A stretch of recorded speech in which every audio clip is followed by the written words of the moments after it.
everyone, welcome to Tesla Shorts Time Daily, episode 493. Patrick here in Vancouver. It's May 30th, 2026. Here's what's happening with Tesla today.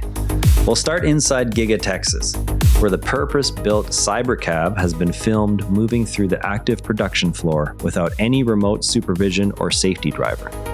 The vehicle threaded its way past workers and live equipment in real time, marking the first public look at how the robotaxi handles a controlled but busy manufacturing environment. That demonstration matters because it shows the hardware and software can already manage dynamic obstacles and changing layouts inside a single facility.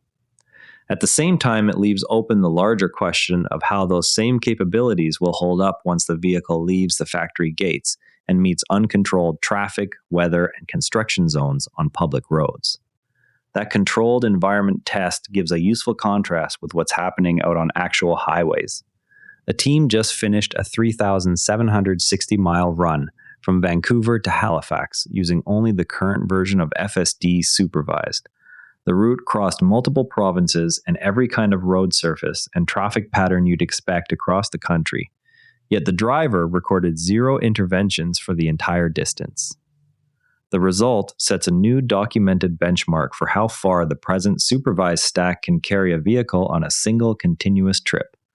What stands out is that the same software will now be run again and again on comparable long routes under shifting conditions, so the data from this first coast-to-coast drive becomes a baseline rather than a one-off achievement. While that long-distance supervised test plays out on public roads, Tesla has also been moving fresh vehicles into the Canadian market from an existing production line. Chinese-built Model 3 premium RWD units reached Canadian ports several days ahead of the scheduled delivery window.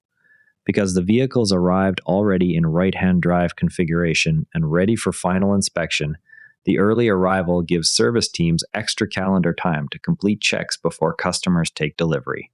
The practical effect is that Tesla can bring these refreshed Model 3s into competition on price and range sooner than if the same volume had to be built at a newer North American site still climbing the ramp curve. That choice of sourcing from an established high-volume plant also surfaces when you look at how Tesla is handling autonomy certification in Texas.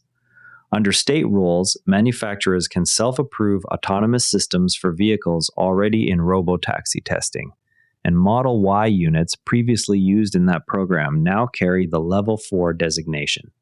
The self-certification route shortens the usual federal review timeline, which means other states are watching to see how Texas enforcement actually plays out in practice. It's a regulatory step that directly affects how quickly those same Model Ys could move from supervised operation to unsupervised commercial service inside the state. Even as certification moves forward in one jurisdiction, routine manufacturing details can still trigger formal recalls. Tesla recently called back nearly 15,000 Model Y vehicles because an automated applicator had skipped the required certification labels on some units. The issue was caught by internal quality checks before any vehicles reached customers, and owners are being offered free inspections and label corrections at service centers. The episode underscores how even a single skipped step in a high-volume process can still require regulatory follow-through and service center time. At the same time, Tesla is addressing those quality details at scale. Work continues on the dedicated charging network needed for the Semi. New high-power sites are advancing along major Texas freight corridors, positioned to serve early fleet operators ahead of wider commercial rollout. The next visible milestones are the completion dates for the first corridor segments, which will determine how soon operators can plan regular routes that rely on those chargers rather than public infrastructure. Those commercial charging locations sit alongside improvements aimed at consumer drivers. Live stall availability is now visible to anyone heading toward a supercharger site, which helps with planning during peak travel periods. Some Ford locations remain restricted despite the NACS agreement, yet the overall chain still lets Tesla owners see real-time occupancy before they arrive. That small visibility upgrade matters most on long weekends or holiday travel days, when drivers need to decide whether to stop at a particular site or push to the next one.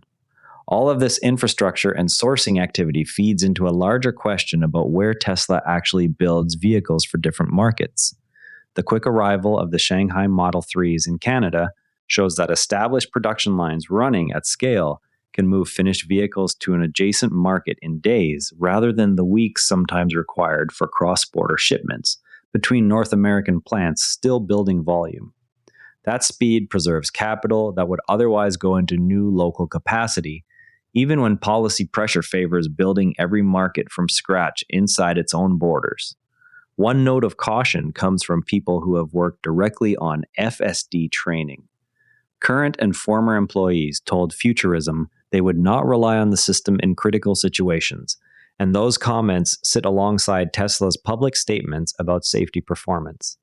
The company has not responded directly to the specific statements, so regulators reviewing any future unsupervised approval will likely want to understand how those internal assessments line up with the marketed capabilities. Before we wrap, it's worth watching what the next software updates deliver on the same long-distance corridors that just set the coast-to-coast benchmark. Repeated runs under changing conditions will show whether the zero intervention result holds or whether new edge cases appear once the route is no longer novel. TSLA closed at $435.79, down $6.31, or 1.4%. If you found this useful, a rating or review on Apple Podcasts or Spotify really helps new listeners find the show. You can also find us on X at Tesla Shorts Time. I'm Patrick in Vancouver. Thanks for listening, and I'll see you tomorrow. This episode used AI voice synthesis of my voice.